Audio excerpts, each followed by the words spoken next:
Without further ado, ladies and gentlemen, I now straight away go to the plenary session, the highlight keynote session of the evening, which is not to be missed. So I request you all to just please be seated, because we are moving into the next session, which is on competitive advantage through emerging technologies. I request you all to be seated, because I'm going to call on stage Mr. Mark Ashton-Rigby, Group Chief Information Officer, Barclays, delivering this short keynote. This session will focus on how leading organizations can drive competitive advantage by leveraging and adopting emerging technologies. A quick introduction to Mark. Mark Ashton-Rigby is the Group CIO at Barclays. He is responsible for defining and executing Barclays' technology strategy, accelerating the transformation of our technology to ensure that they fully meet our customers' clients' needs, as well as the regulatory requirements for Barclays. Over to Mark.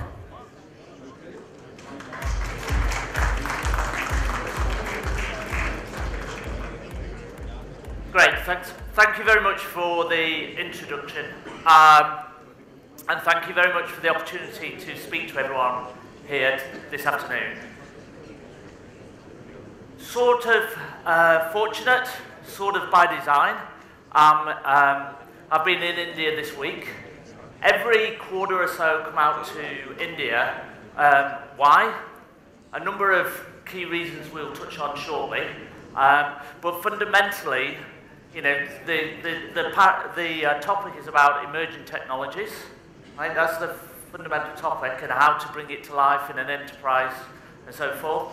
It fundamentally comes down to people and organisation, which we'll talk about shortly.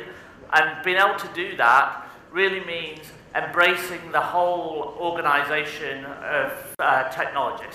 And that's why I'm here pretty frequently. We've designed it around a few things this week. Number one, we recently, as hopefully many of you saw, announced that Barclays has signed up to expand our presence in Pune, a huge investment in new premises. To put in context, this is going to be the second biggest site for Barclays globally. Right? This is like a huge undertaking and absolutely aligns to a lot of the strategy and investments we're making. The second piece, which was kind of fortunate, kind of by design, was coming out here to speak to the team, knowing full well we would be announcing our quarterly results, which means I can actually share a little bit around how we're bringing the emerging technologies to light in terms of numbers, right? What kind of platforms, what does it really mean to our customer base? And then the third bit, frankly, is the weather's not quite too hot in Pune. But from here for the next few months, it's too much for me. It's either too wet or too hot. So a lot of that's by design, and obviously to speak here. So the topic of how do we leverage emerging technologies? How do I think about it? Well, really, you know, new technologies come along a lot, right? You know, whether it's AI, machine learning, and so forth. If you look over multiple years, there's new things becoming apparent, right? And that trend will continue. So it's like, what are the key things? How do we really think about this? Well, to me, to our team, there's three key things we think about. Like, what is the purpose of the technology and the technology organisation? You have to be crystal clear on that. Second piece, and I'll go into the details of that. So, what's the purpose? The second piece is, how are we actually aligning ourselves? How are we actually setting up the technology organisation, the business organisation, and incentivising people to embrace? And then the third bit is, how are we investing actually in the people? Getting the right people and motivating the people, right? Getting the right people on the platform. So those are the three key buckets. And I'll talk about each one and just bring it a little bit to life about how I think about it, how the team globally thinks about it, the leadership team we have in India think about it, and touch a little bit as well about what I see as the challenges. So first bit, How do we think about technology as a firm in order to be able to embrace emerging technologies? First and foremost, like the fundamental point is you have to be thinking about what is the value of the technology to both your customers and shareholders. Right? If you deviate from that, it's kind of like not going to succeed. So are you clear on how it helps your customers, how it helps your shareholder? You know, I say to like everyone I meet at Barclays, I've been there about 18 months, right? The CEO, if I went to him and said, hey, I've saved money on technology, he'll go, what have you done that for? If I went to him and said, I've created more value, he'd be like, fantastic, talk to me more, right? And that's the mindset you have to have. So when I look at specific examples of how we're bringing some of the machine learning to life around how we are better managing fraud. That's a great example of how we're implementing and creating more value. We're very clear at, okay, here are the areas we believe we can provide a better service, a safer service to our customers. That'll mean, number one, we get less fraud losses, frankly, as a bank. Secondly, from a customer experience perspective, they trust us. They feel better with us. They'll buy more things. They'll transact with us more. So that's kind of how we really think about it. That's one concrete example.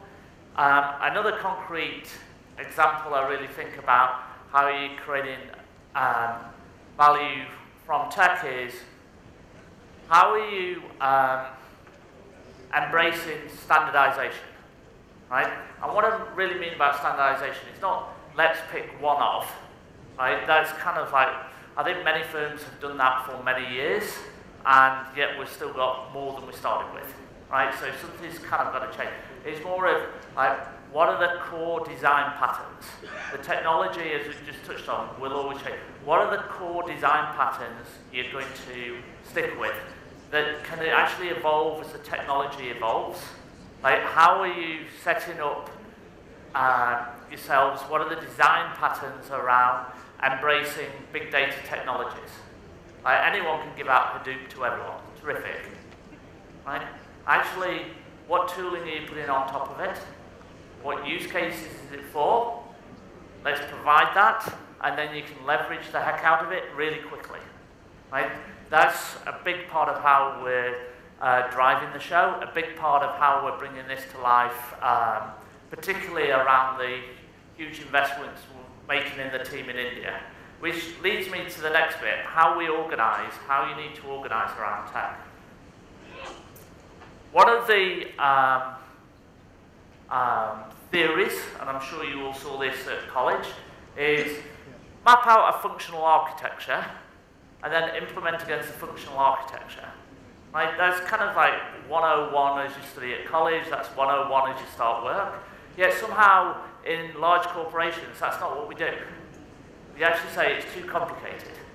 Right? Somehow we say you can't have a functional architecture and you can't organize yourself against that functional architecture. Over the last 1 year, sort of through 2017, we made a very concrete decision with the kind of like the management of the bank.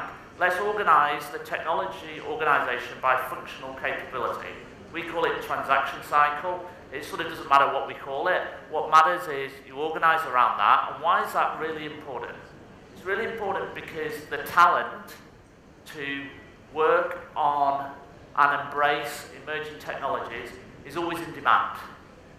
Right? So it's how do you bring those talents to bear in the most effective way?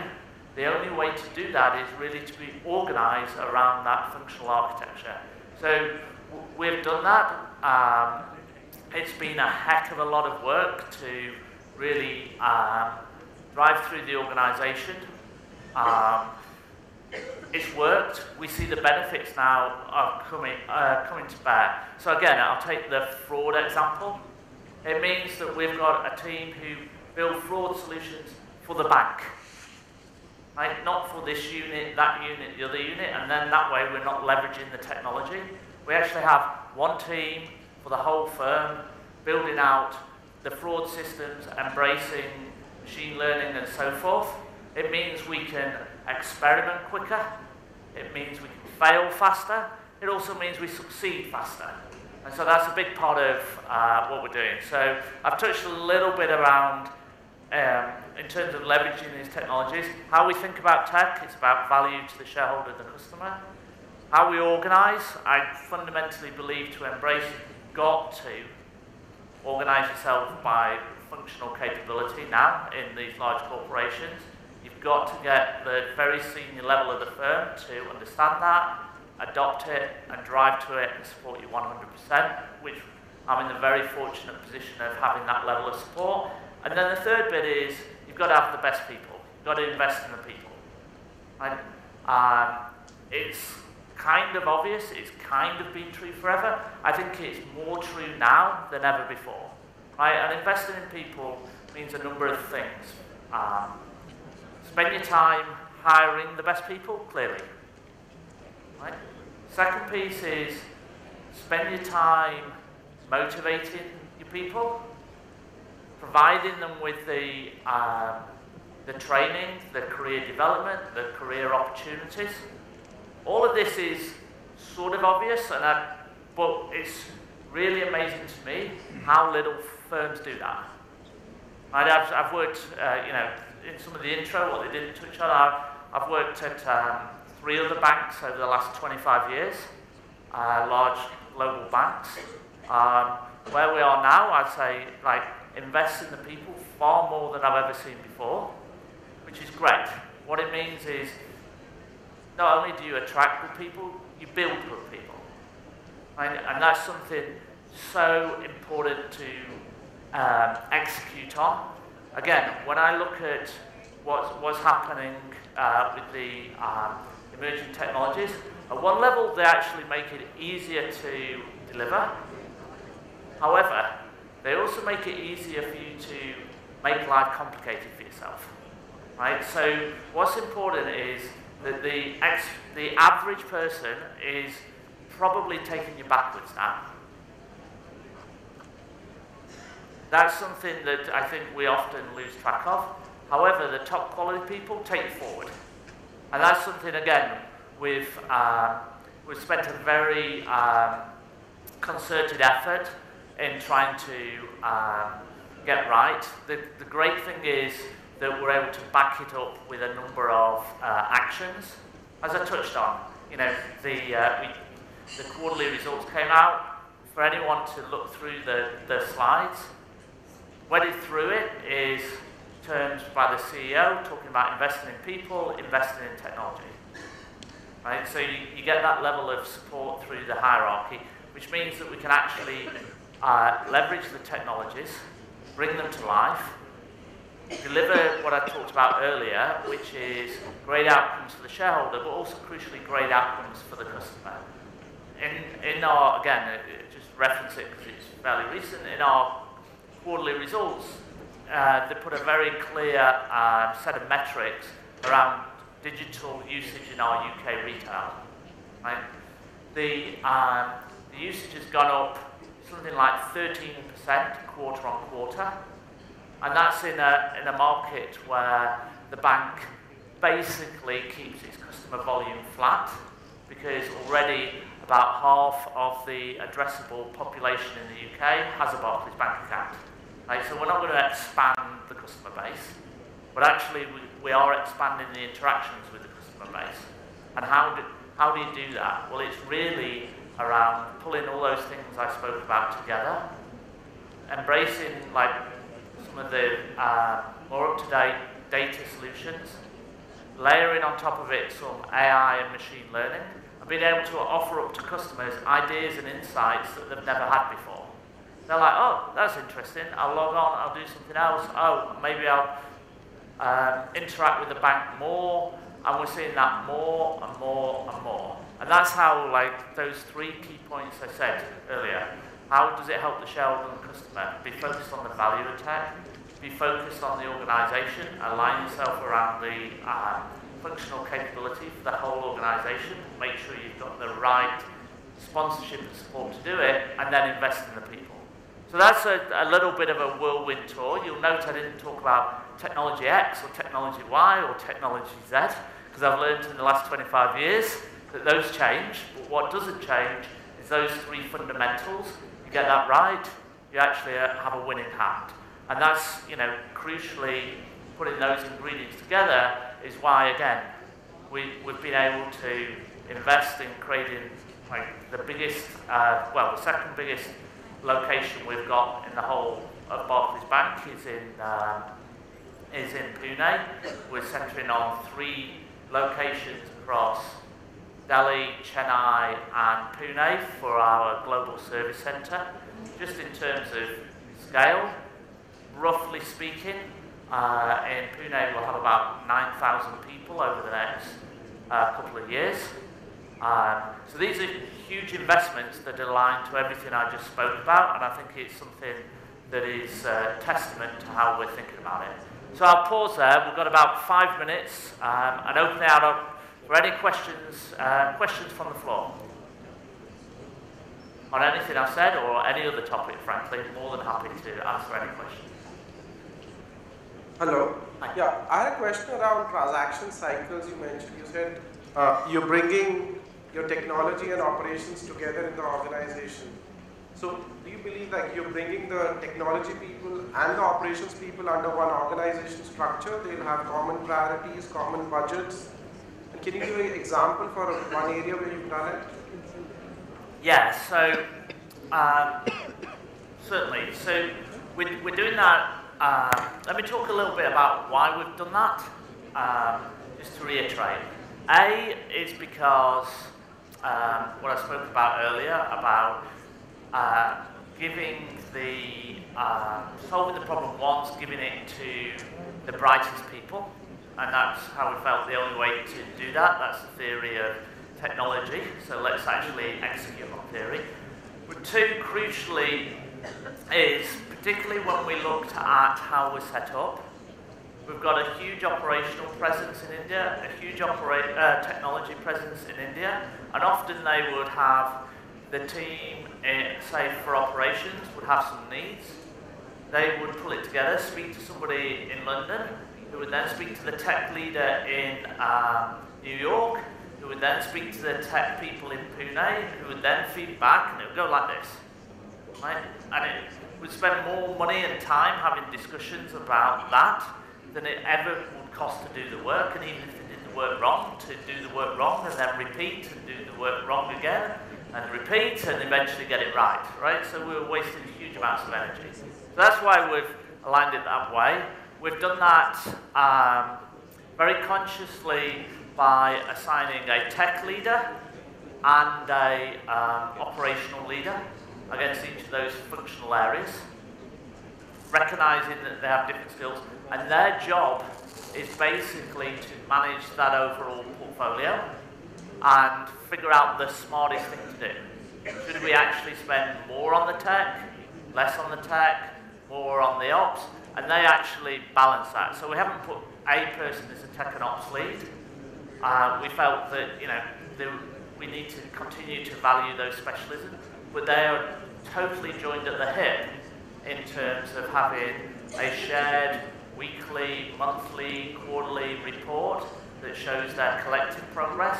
They're on point to come up with proposals and plans and action plans to better manage that environment and make those sensible trade-offs of should we have a new piece of technology or should we frankly change the business process. Hopefully that answers the question. My question is, in the world of Brexit and GDPR and the US administration tightening the rules around immigration and the whole anti-offshoring rhetoric, do you see that as sort of largely inconsequential to your India strategy? Do you see this as a storm in the cup that too, will pass, or do you see this as something that you worry about, especially as you talk about thousands of people that Sure. In Pune and stuff? Yeah. So look, Brexit, I just think is not relevant for topic, except to say that it further underscores some of what I spoke about how you organise yourself, right? Because we've got to maintain that logic. It probably actually, I hadn't thought about it before, but now here I have, it probably underscores actually from a UK perspective how important India will become. So it's probably a net positive for that. I think the GDPR piece is hugely relevant for all of the organisations. Really thinking about where your data is, working that through, and I don't foresee it again being challenging vis-a-vis the teams in India. I really don't. I think it's really challenging about, okay, what is the purpose of that system, that architecture, that business process, being very clear and being able to have the lineage. That's a pretty big piece of work for us all, but I don't think it really affects the India strategy. So to cut a long story short, those topics you raised, whilst they add complexity, I don't think affect our India decisioning at all. So I've got a big flashing light now telling me time's up, so I can take a hint if nothing else. So look, hopefully that gave you a bit of a flavour of the topic of bringing emerging technologies to life. The key points here are, as I said, I cannot underscore enough, is like, let's actually be clear the value, let's be clear on the organisation, let's be clear on investing in the people. The technology will adapt and will change. All it does, the new technology, is make those 3 points even more important every single day. Like, that's really what the advancements in technology have made, and that's how we're thinking about it. And I encourage you all to have, look at your organisation, to what extent in their quarterly updates and so forth to their investors, are they focusing on technology within those dimensions? If the answer is great, then it's fantastic. If it's not, really think again and how you influence inside your firm and influence your career. So I'll stop there, other than to say thank you very much. Thank you. Thank you, Mark. That was simply brilliant. On behalf of NASSCOM, there is a token of appreciation that I'll hand it over to you.